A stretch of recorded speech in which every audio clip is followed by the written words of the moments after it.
Selamun aleyküm. Ve bizim ziyalılar, çoğunlar, küçükler. Amanlığa hürmetini sunumen. Kudat kubilik diyen vaktada ismiga layık bilim ügensem, bəxtlik olursa diyen gepemdi. Yani bizim İslam'a qaraydıgan bolsaqma birinci düşken ayet var. Şununla bu İslamiyet'in üzümü şu okumak, tefekkür kılmak ve bu cihanı, Allah'ın yaratkan cihanını düşünmek. Bu düşünüş yani kilip bu bilim bile bu dünyanın düşünüş.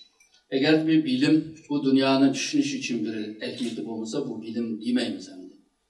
Şununla bu dünyanın düşüngen seri Allah'ın ama tekimi yaxşı düşüngen olmuş. Şununla alimler aran Allah'ını tanıyalaydı, biləlaydı.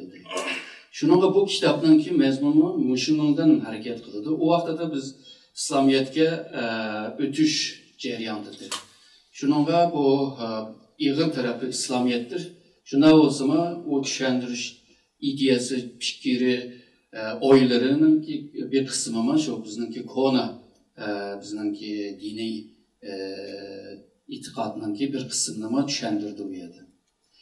Eğer de şu bilim deyilgan bolsak, 10. əsrdən 15. əsrgacha Müslümanlar şu dünyanın ki en güçlük neyli qaysı cəhətdən desek, mesela astronomiyeden coğrafiyagacha, tarixdən edebiyatgacha, matematikdən kimyagacha, şu tıptan başka ilim desek, şu otturu çağ devatkan garipliklarının ki otturu çağ devatkan bu devir yani 500 yıllık bir devir Müslümanların devridir.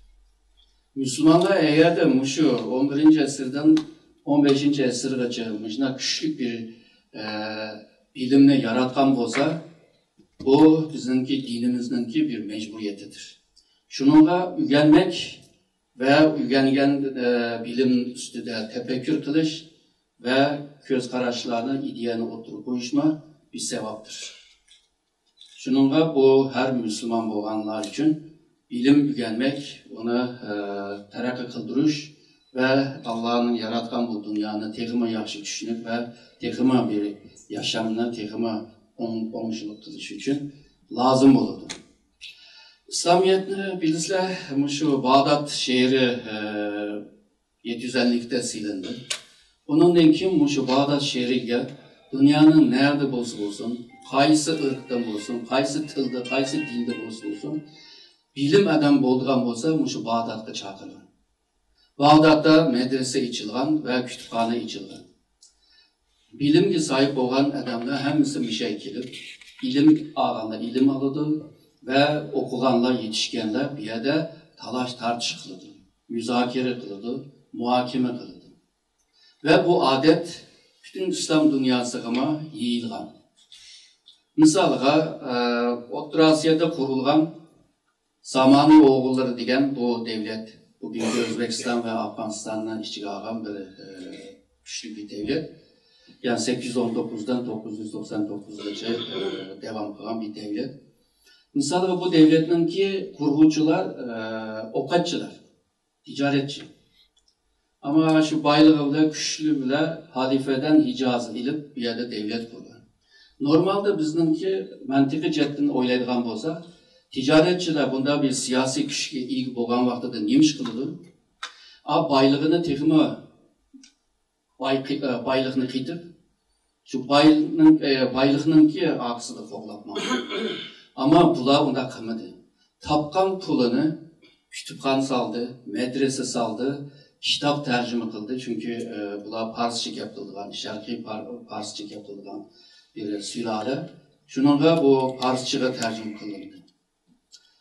Bu tercüme kılmak bu vaxtada onay bir işlemezdi, yazmak onay bir işlemezdi. Şununla bunda bilim adamlarını sarayda maaş verip baktı. Ve bunlar Şii olsun, Sünni olsun, onlar için ehmiyeti yoktu. Bilim adamı bozula yetetti. Ve şu atmosferde, ilim atmosferde, mesela yalnızla edebiyatçı, namını çıkaran edebiyatçının sanısı 36. Yani namı danklı. Ama içinde bir misalını versek, o da İbn Sina. İbn Sina bugün bütün dünyanınki tıp fakültelerde, yani bu eğitim fakültelerde, eğer de tarihte en çok 3 doktorunu sanab edilen vaxtıda G'arbliklar içinde adımı, hemisi şu Avicenna ataydı, yani İbn Sina. Yani onun kitabı bugünküce, hazırgıca işe yaramadı.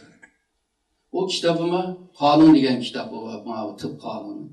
Ondan kim bu kimya ile münasebetlik, matematik ile münasebetlik, felsefe ile münasebetlik kitaplarıma var. Aşında bir muhitte mışındar adamlar yetişti ve dünyada şu kinki mıncının içinde ismi ölmeyen, eserimi ölmeyen, manda bir alaydı, mukaddes bir ilimni bizge miras kılıp koydum. Misalga bizningki ota-bobomizga kelsak, Qarag'anlılar. Qarag'anlılar deydigan bo'lsak, bu sülale aslında çaruvchi. Okuma yazma degan narsa pek yok.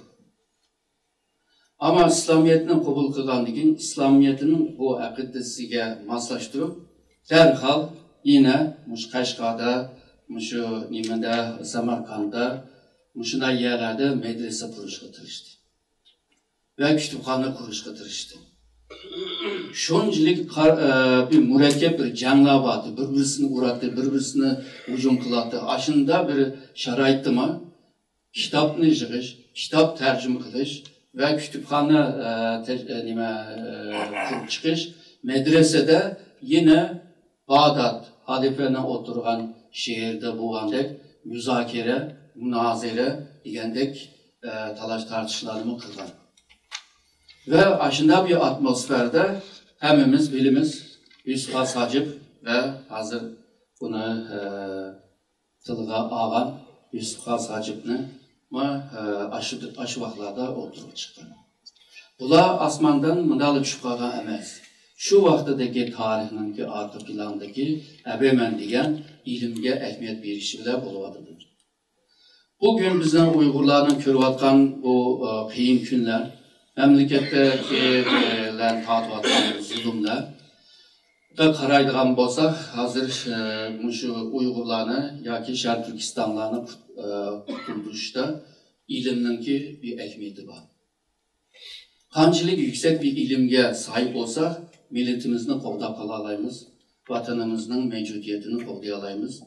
Qanchalik ilmimiz bo'lsa, bu milletni taraqqiy qildirib bo'ladi. Taraqqiy qilgan millet o'lab qolmaydi, yo'qolib qolmaydi. Shuningga bu belki ba'zilari o'qiganda 81'de Alvin Toffler degan bir adam bir kitap yazgan, 3. dolqunda. Birinci dolqun şu yezchilik, tarımcılık dolqunu, ikinci sanayi dolqunu, 3. dolqunu 21. asırda ilim ve fen, ilim ve teknoloji devri. Yani 21. asırda kim de bilim bolsa, ilim bolsa, o yaşalaydı, bolmasa o kendi kalıdı deb degan ve 21. asırda hakikaten muşdan qarab meniyatimiz hazır 4. sanayi diye devatkan bu sunni akıl degan bu kısmını kim eğer kılalıgan bolsa o yedekçi bolalaydı. 1. 2. 3. sanayiga yedekçi bolgan devlet İngiltere ve Amerika. Demek ki ilim ve o bilim ve ilimge sahip bolgan takdirde milletimizne qo'g'dab qolgan en muhim bir amil deb o'ylayman. Bizningki islom tariximizda bu ilimga ahamiyat bergan, mayli bu oyatda bo'lsin, mayli hadisda bo'lsin, yamanchiq misollar bor. Men Hazrat Ali'ninki so'zini so'zlab undan keyin gapimni tugatay. Hazrat Ali deydi ki, bir baylık ve bilim bir adam için naytı muhim. Bunu belki hemimiz bilemeyiz. Ama bilimgen söz ahirete gider. Deydi, baylıkını üzden qoğdaşqa mecbur kalırsa ama ilim seni qoğdaydı. bilim seni koklaydı. Bu gapninki İngilizce şeklinde ifade kılınışı 1000 yıldan keyindir. Francis Bacon degan bir filozof var İngilizler. O bilim güçtür dedi. Biz bu adamın sözünü bilimiz ama Hazreti Ali'nin sözünü bilemeyiz. Şununla bu bizning Müslüman bo'lgan sifatimizle ve ata-bobomizning ki 11 ve 15 asırda dünyaya medeniyet töhfə qoşqan manda bir milletin evladı. Onun için biz Uygur Tədqiqat Enstitüsü bilen Uygurların ilmi tarafını dünyaya to'ntish ve şundaqla milletimizin qo'llab qilish ve milletimizin taraqqiyatiga bir kuch qetish uchun qurilgan bir enstitü. Mening so'zim eshagicha, hammalarga rahmat, Allah razı olsun.